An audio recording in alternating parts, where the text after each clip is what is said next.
You are now listening to About That Business, hosted by Rom Wills. Rom Wills is an entrepreneur and personal coach who has helped people reach their fullest potential personally and professionally. Take it away, Rom. Welcome to Rom Wills, About That Business, the best products to sell. Now, in my previous podcast, I talked about this being a vending time of year.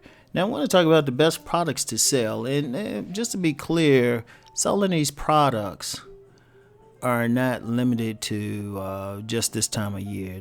Could be year round, because even though it's not as many vending events, or even beyond vending, you might want to do some pop-up stores somewhere, pop-up shops, or also you might even be able to afford a brick and mortar. These are, whatever the case, you selling products. So what are the best products to sell? Now, I'm not going to give any specific brands, but just give you an idea. Now, some of the best products to sell are actually personal items. Personal items. When I mean personal items, I don't mean items that people wear, but I mean items that like soaps, shampoos, incense, oils. Some that people will use and they run out, then they come back. People don't let me use oils for example. There's a lot of oil vendors out there. I meet oil vendors, they always doing well because people always come back for it. And that's a year-round thing too. You can stay in business year-round selling oils to people. Or, shampoos, because people always going to do their hair. Soap, people going to wash their ass. Anything like that. It could be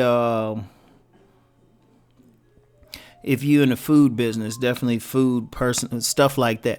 You want to sell things that people have to come back for more of, that automatically perishable.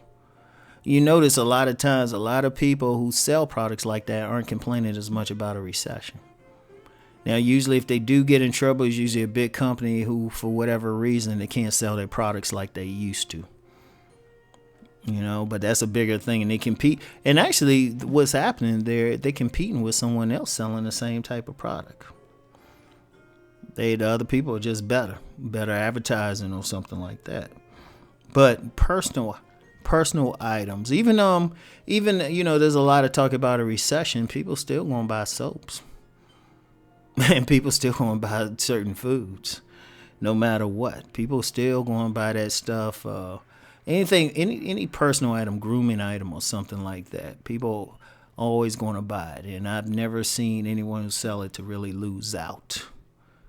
Now, usually if they do lose out, it's usually some extra thing that people didn't really need, like they can live without. Like, I remember there was a vendor who would sell pillows and especially make pillows and stuff. But it wasn't something people need. It wasn't practical. If it was just a plain pillow, maybe. Because people will get them, not as much, but every few months or something, they'll get maybe a new pillow or something like that. But it was just decorative pillows that would have been extra. See, that's one thing.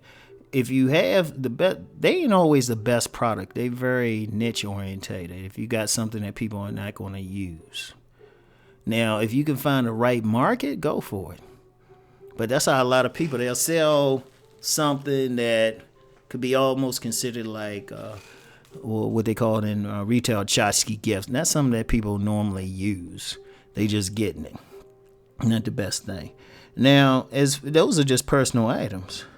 Now, practical products, they got to be something like people going to use every day. Something like there's a lot of people now, especially in maybe malls or something, are selling phone cases. They selling phone cases or accessories for that. That could be a practical thing, or I don't know, shoe shine kits. I don't know. It's practical. See, the funny thing about the practical thing, if it's not a personal item, it's still got to be something that people, maybe they're not going to, get a new one every month or every couple of weeks, but they have to come for eventually. Like anything phone, like I had stuff for phones. That could be something. Toilet paper. But that's more personal items. I'm trying to think. That's one of the things though. Like stuff outside of those like body items, they're tough. Like what people gonna use every day. That they're gonna have to continually buy. I mean, you could say clothes, but depending on how people wear them, some people can keep their clothes a long time. I mean, I got some suits that had went back to the 90s. I actually gave them away. They were still in good shape though.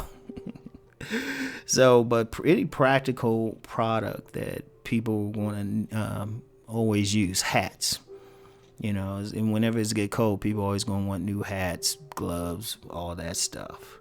Even then, now the thing about a practical product, people going to get them maybe once every 6 months or maybe once a season or something. They can be tough to deal with. But it still needs to be the type of product that people have to use. That's the key word. Whatever product it is, some people have to use.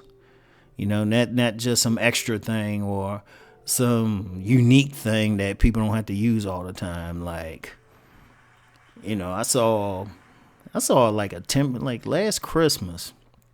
I saw like this little, it was like a little toy for somebody to use on their desk. Like a little dart thing. And it was just like, yeah, that might be like a little novelty thing, but people don't need to use it. They don't need it. You want to always whenever you look at your product, you want something that people need. So, and like I said, no, I ain't have any real specific thing, but just think about whatever product you have, look at it, say, is this something that people going to come back and get or that they need to use? That's the key. So anyway, that's all I have for today. Let's go make that money.